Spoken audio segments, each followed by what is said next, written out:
Hello and welcome to ISG's podcast, Peering Beyond the Lens. I'm your host, Ken Presti. In this episode, we'll be taking a deep dive into the changing dynamics of procurement in the public sector and what will you, as a public sector decision maker, need to know in order to get the most of your investments in business process outsourcing, or BPO, transformation, and software platforms.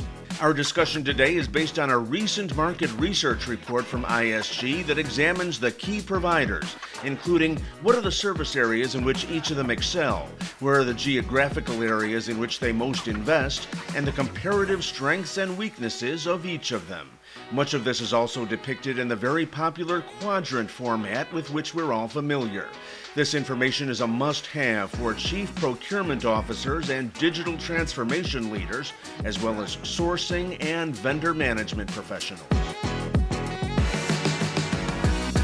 My guest today loves to dive into market change and technology disruption. He's a dyed-in-the-wool professional in market and business analysis for network services, telephony, cloud architectures, and everything as a service. He's the U.S. Public Sector Principal Analyst for ISG's Provider Lens Research. I want to welcome Bruce Guptill.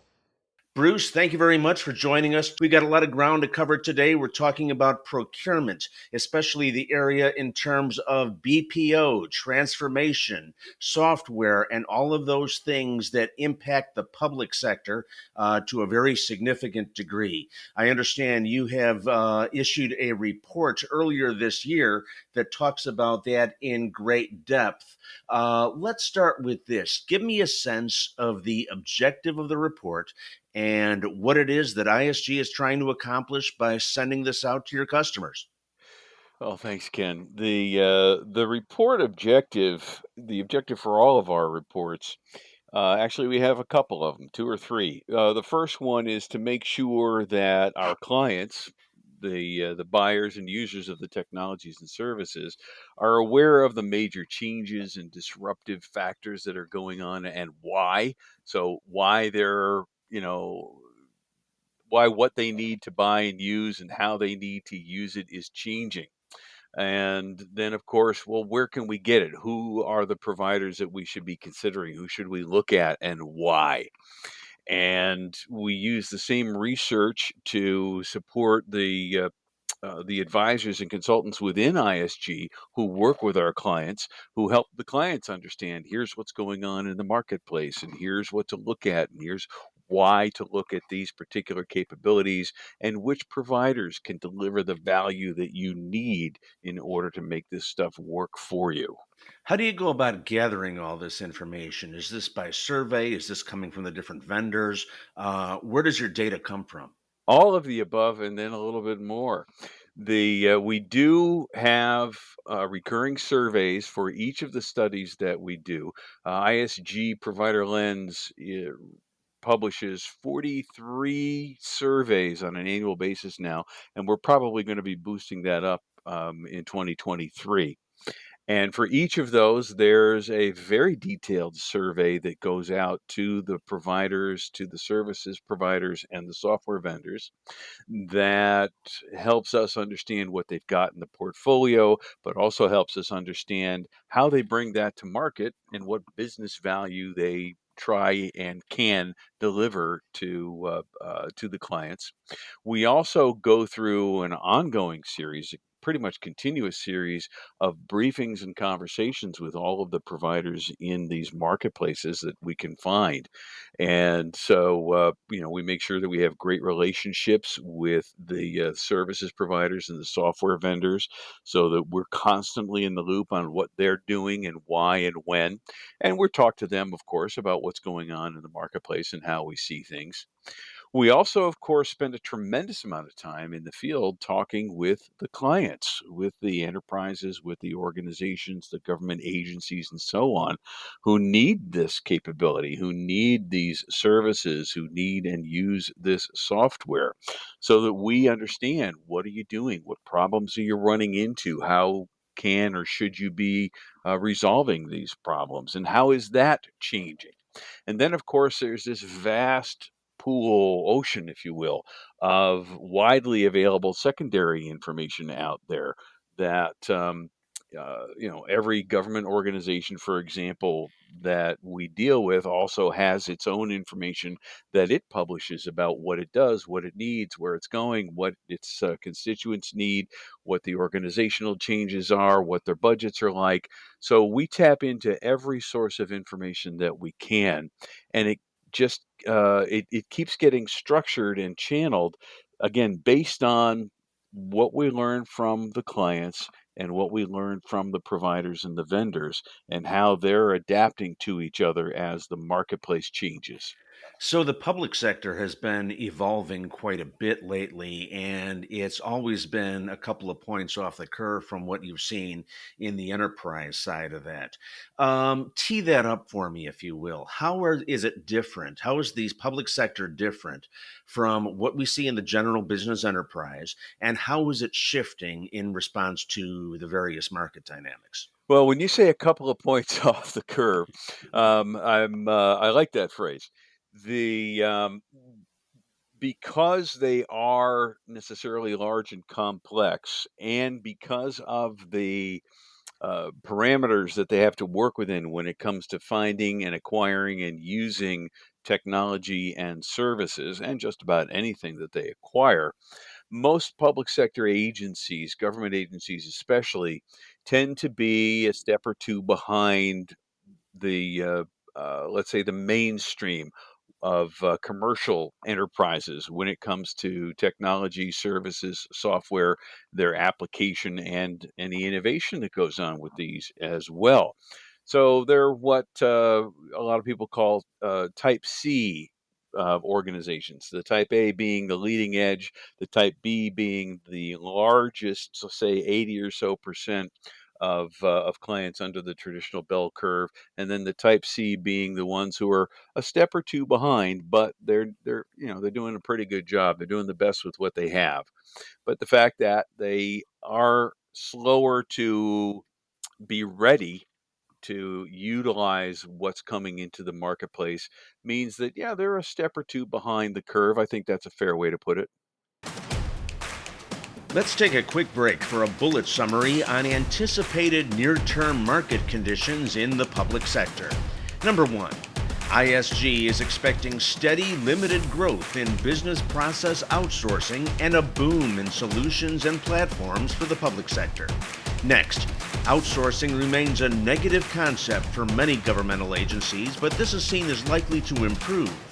Next, the best business opportunities for service providers through at least the end of the year include systems integration and services management, change management, automation, training, and security as a service. Now, back to the interview. So let me ask you this. To what extent, when they do upgrade, to what extent are they leapfrogging? In other words, when they do invest in new technology, are they merely catching up with kind of line speed, if you will, or are they leapfrogging and getting ahead of the game, guessing that they're not going to be able to upgrade quite as soon as most people on the commercial enterprise side of the world would? There's a really complex answer here, and I Good. apologize in advance for that. No, no, lay it on me.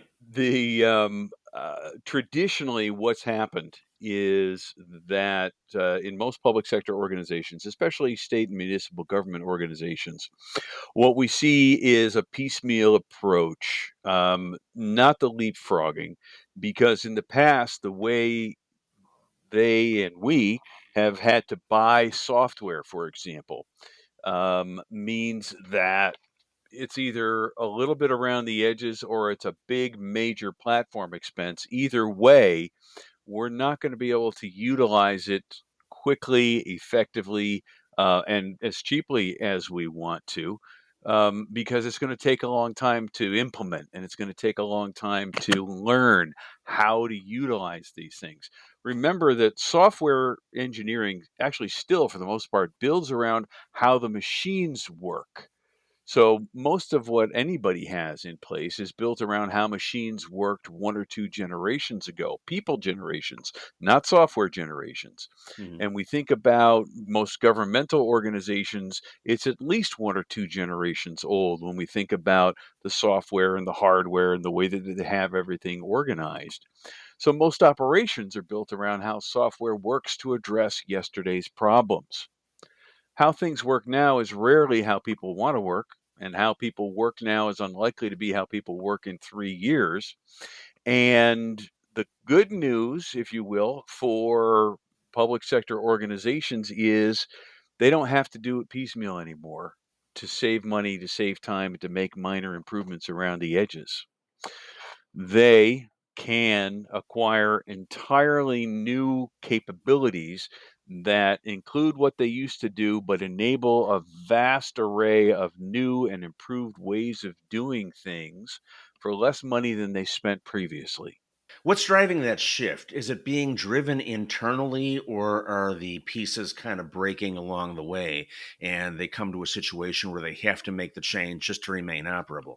We have a bunch of things that are all happening at once, or it feels like they're all happening at once. It's been developing for a few years, but the pandemic really accelerated change.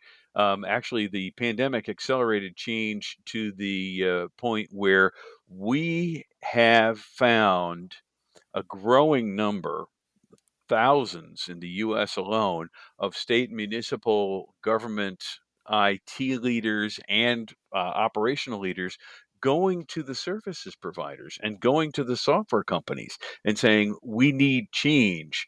We need you to help us change." And if you stop and think about that for a minute, when was the last time you heard of or witnessed a government organization not only seeking change, but more or less begging for it? Um, there's been so much change that they've had to go through with the lack of skilled workers. They were already lacking skilled workers, but that's accelerated and expanded with the Great Resignation and the mix of on-premise and remote work. There's overwhelming cost because during the main part, the initial parts of the pandemic, revenue dried up for a lot of organizations, a lot of governmental organizations, and budgets were put on hold. Investments were canceled or put on an indeterminate hold. Hmm. Their old systems, even those who were using first generation cloud systems, tended to be overwhelmed because they weren't architected to handle these new types of environments. They weren't architected to enable the kind of efficiencies that are required when you no longer have the people or the skills or the money to put into the hardware, software, and services that used to require. So you add all of this together and now layer on top of that increasingly strict um, compliance requirements, both in terms of how you buy things and contract for things, but at least as importantly, how you use things, especially data. And you put all of that together, and you've got conditions that are ripe for these organizations to potentially leapfrog where their commercial entities counterparts are, Hmm. but at the very least catch up very, very quickly because with cloud-based software and managed services that go along with that, we can catch up very quickly and we can better enable what we're going to need next year and the year after rather than wait for what we have to catch up. This podcast series features interviews and information derived from ISG's Provider Lens reports, which provide practitioner led service provider comparisons empowered by ISG's advisory experience and data driven research. These reports feature independent vendor evaluations and purchase behavior segmentation. Provider positioning is based on a neutral and independent methodology. Provider participation is free of charge, meaning this is not pay to play. To get the report featured on this podcast or to subscribe to the full series of ISG Provider Lens reports, please visit iplreports.com. Once again, that URL is iplreports.com. Okay, so your report has three different areas. You've got BPO or business process outsourcing, you've got digital transformation, and you've got software. Now, the points you were just making all explain completely why those 3 points are the main parts of the study. Did anything jump out at you in the course of developing this that made you think, "Hey, I didn't expect that. This comes as a surprise to me."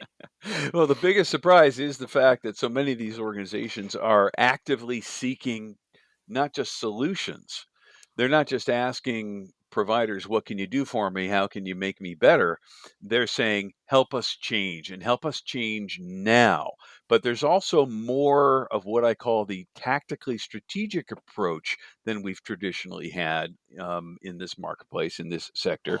And that means help me change now and improve what I'm doing now, but make sure that I'm not locked into the wrong way of doing things tomorrow or next year or 3 years from now.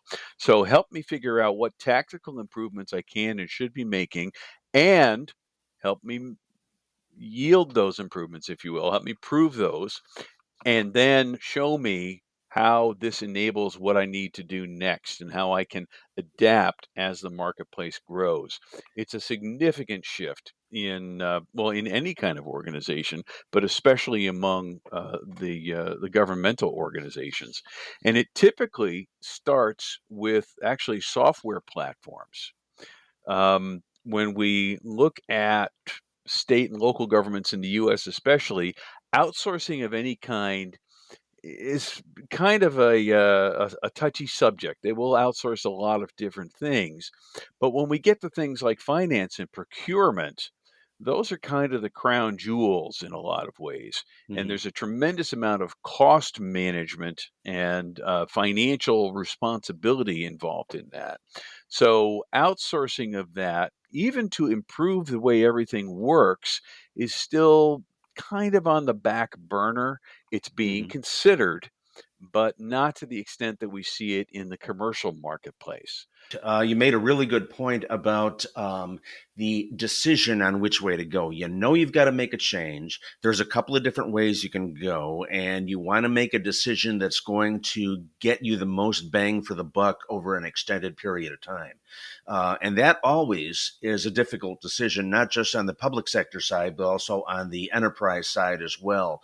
When you were looking at the business process outsourcing piece, for example, the BPO, and developing your quadrants, what were some of the things that determined who fit where in that quadrant? Because you've got your new people coming up, your up and comers, you've got your established people, and also you've got differentiators versus table stakes in Yep. terms of function and those sorts of things. How did you separate all that out in the BPO segment?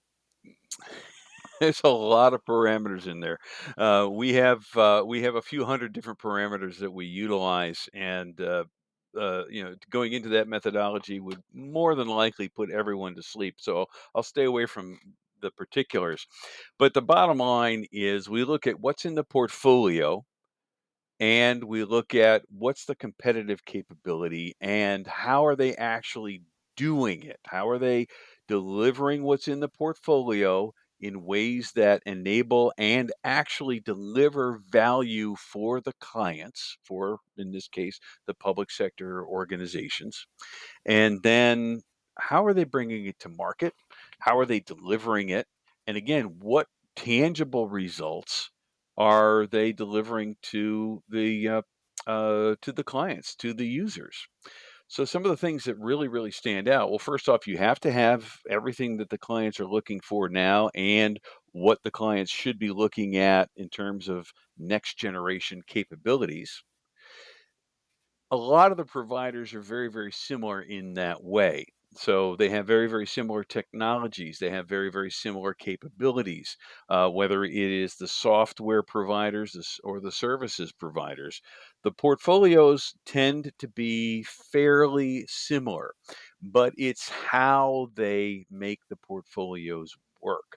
How do you work with the clients? Do you have a dedicated public sector or a dedicated governmental business unit and support unit? Do you have contracting that fits the way that public sector organizations need to contract, need to Hmm. acquire, procure, pay for, and so on? Um, and then, are you there? Are you there in the marketplace? Your presence in the marketplace is probably the single largest um, determining factor. If I had to boil all these hundreds of things down, where are you in the marketplace? Can the clients easily find you and work with you? And at the bottom line, how much value do you actually deliver to the clients? In procurement, it is not unusual for a new procurement software platform, for example, to deliver first year, let's say immediate cost savings of between 20 and 30%. And that's a major change from where we used to be in buying software in the public sector. If you go back just a few years when we were buying, still buying major, say, ERP or even purchasing software, we were buying large, complex things that had to go on large, complex machines that we or a services provider had to maintain and improve and optimize and manage.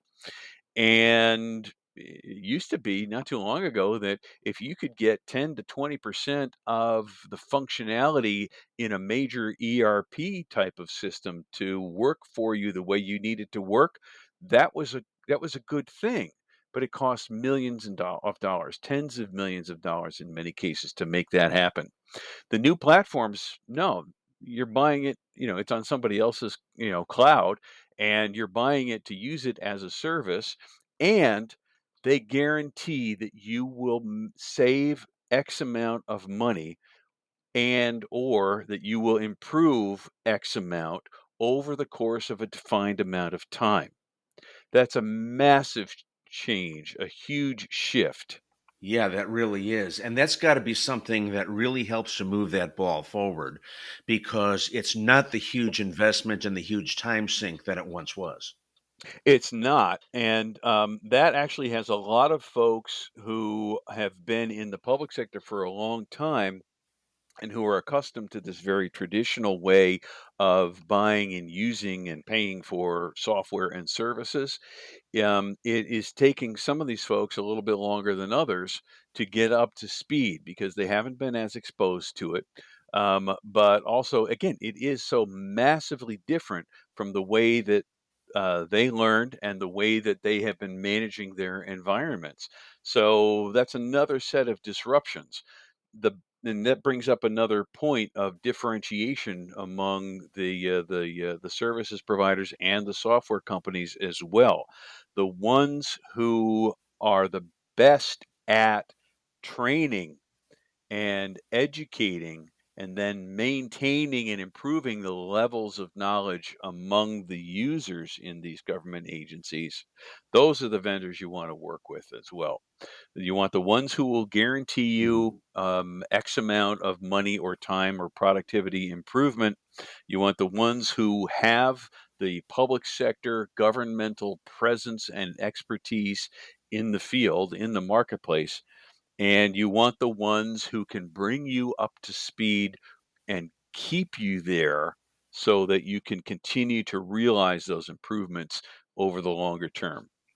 Now, when I look at this report, I'm listening to what you're saying in terms of the values that are there. But when we dig into the actual report itself, there's comparisons from vendor to vendor. Tell me a little bit more about how that's laid out in your quadrants, et cetera. There are four quadrants. We look at it's a fairly traditional quadrant structure. If you're familiar with the IT industry research environment. The upper right is typically where most firms would love to be. That's the leaders quadrant for ISG, and these are the companies that we say that we Hmm. believe are the best positioned to not only deliver what the clients need, but who actually do it. And that's a significant difference between the ISG approach and what several other companies out there are doing with these types of reports. It's not about what the provider can do or how well it's positioned to enable client success. We incorporate that, but we also base a great deal of our positioning on what have the actual results been? How well does this provider and its offering or offerings satisfy the value requirements of this group, of this constituency?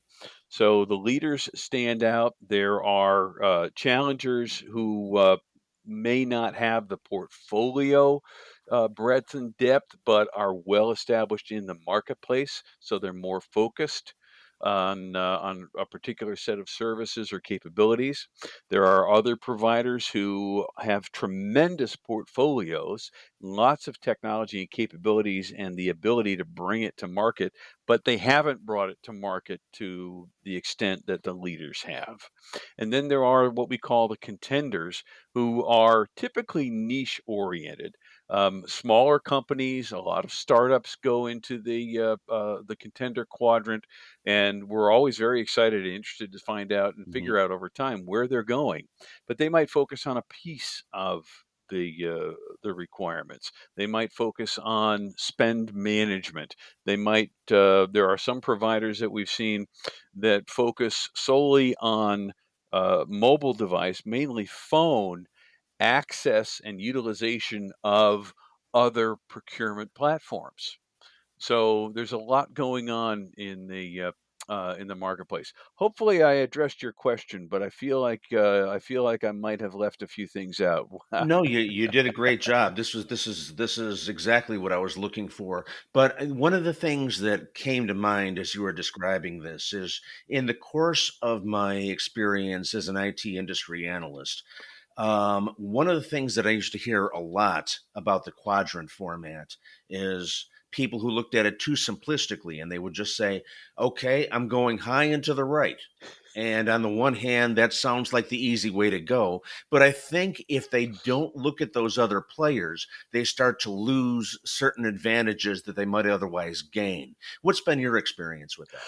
Very much so, and I have worked with some of the other companies, and I've also been on the provider side. I've been on the software and services provider side, and I've been on the buyer side as well. And too often, you're right. The idea is we got to go for whoever's in that leader quadrant or that leader wave or whatever. Those tend to be some of the largest, best established, and definitely most capable providers. There's nothing wrong with going after them and looking at what they're doing.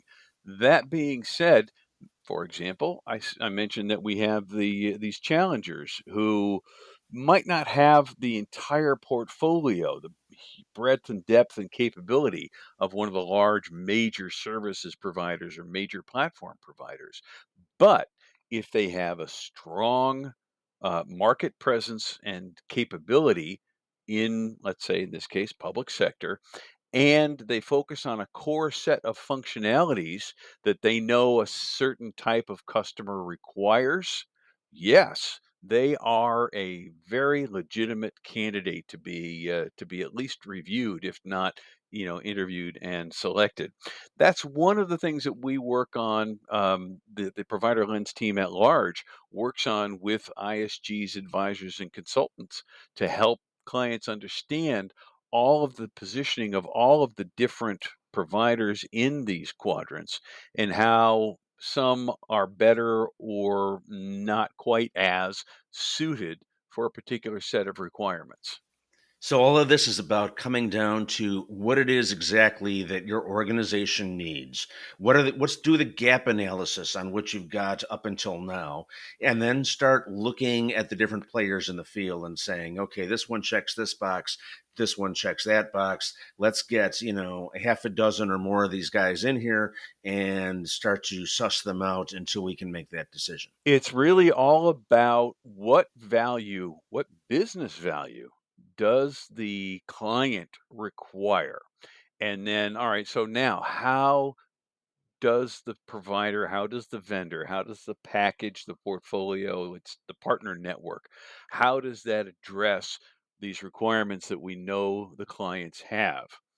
The the biggest challenge in these kinds of research efforts, of course, is that they are a bit genericized, right? Because they have to appeal to a relatively broad group, and it's not efficient for any organization to develop thousands of individualized, customized reports for each client's needs. But it's a place to start. The idea is that this is a lens, pun, through which we can look at the providers and understand, all right, who should I be looking at and what should I be looking for? And how does that relate to my situation? That's really what it all comes down to. Bruce Guptill, thank you very much for being here with us today. We had a great discussion. You are the principal analyst of U.S. public sector at ISG Provider Lens Research. Thank you so much for joining us here today. My pleasure. Thanks very much, Ken.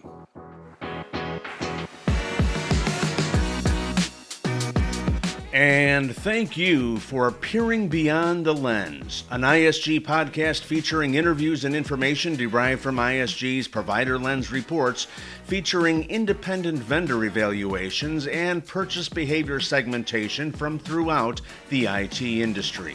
I'm your host, Ken Presti.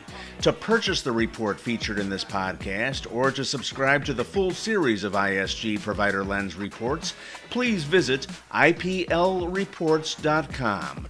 Once again, that's iplreports.com.